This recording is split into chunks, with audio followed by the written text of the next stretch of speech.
In this analysis, we examined the financial performance of two major food and beverage companies in the Philippines.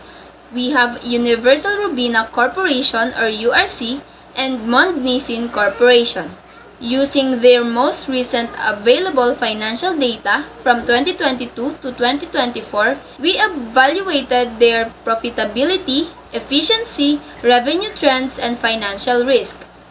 Our goal was to compare their performance and determine which company demonstrated stronger financial health.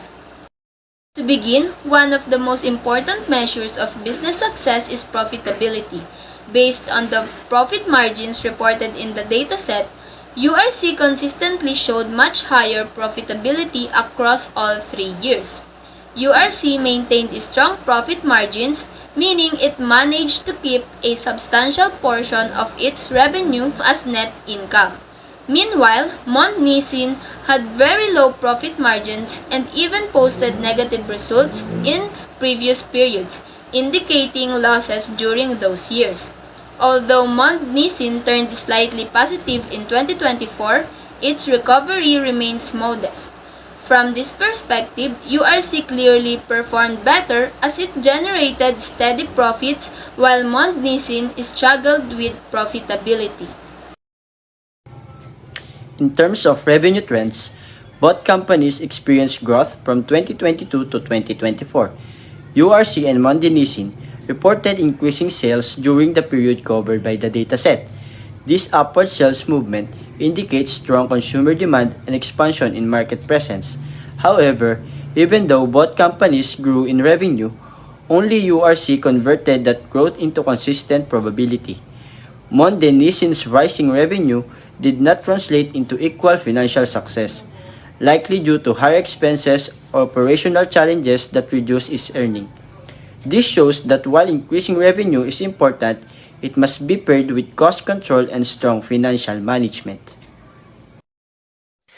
When analyzing liquidity and financial risk, the result notes that both companies appear financially safe, supported by comfortable current ratios, meaning they have enough asset to pay short-term debts.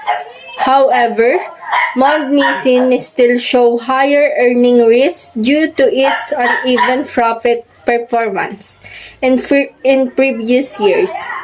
The analysis concludes that while both companies have positive qualities, URC demonstrates stronger and more consistent financial strength across most key areas. Overall, our analysis shows that Universal Robina Corporation performed more strongly than Mont Nissin Corporation in key financial areas, and URC delivered higher profitability, better efficiency in using assets and equity, and successfully translated growing revenue into sustained earnings.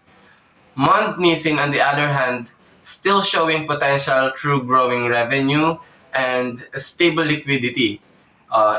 Face challenges with profitability and efficiency, especially in previous years. In conclusion, based on the data provided, URC stands out as the more financially stable and successful company during the period covered in this analysis, while Mont Nissin still appears to be in a recovery stage. Both firms look healthy in terms of short-term liquidity, but Mont Nissin faces higher risk overall because of weak profitability in prior years.